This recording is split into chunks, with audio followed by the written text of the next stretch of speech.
मनुष्य का मन उसकी आध्यात्म की यात्रा की सबसे बड़ी रुकावट है, क्योंकि मन हमेशा ही संसार की तृष्णा में दौड़ता रहता है। उसे आध्यात्म में कोई रस नहीं आता। आध्यात्म का रस चेतना को आता है, मगर चेतना को मन ने इतना दबा दिया है कि मनुष्य हमेशा बेहोश सा सोए सोए खोए खोए ही संसार में रहता है।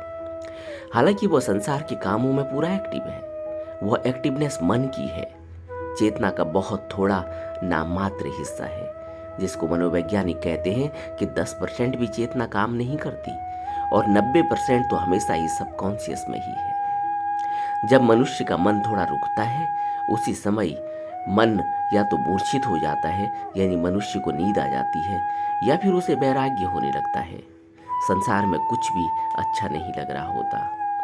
यह जो विरक्ति का भाव है, यही उसे अब परमात्मा, भगवान, आध्यात्म की तरफ खींचता है, क्योंकि यह मन की नहीं, चेतना की कशिश है, जो संसार में कभी नहीं जाती बल्कि आध्यात्म की तरफ जाती है। मन हमेशा संसार की तरफ खींचता है।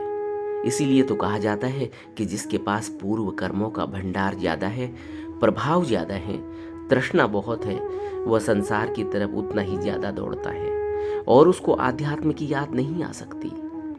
और आध्यात्म की तरफ जब चेतना खींचती है तो तलाश करती है किसी ऐसे गुरु की जो उसको आध्यात्म की राह पर मदद कर सके। इससे पहले मन तो कहता ही रहेगा कि अब गुरु कहाँ है, पहले होते थे।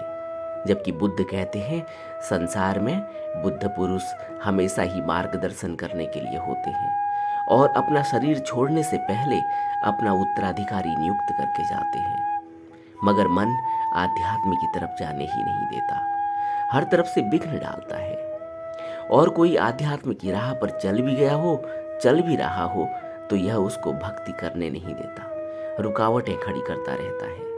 इसीलिए मन से पूरी पूरी लड़ाई सभी बुद्ध पुरुषों ने लड़ी है। बुद्ध ने मार शब्द का प्रयोग किया है। यह मार मन में लगे आशा, तृष्णा, वासनाएं और इच्छाओं के ही प्रभाव हैं, जो बार बार चेतना को नीचे खींच लाते हैं, आध्यात्म की तरफ बढ़ने ही नहीं देते।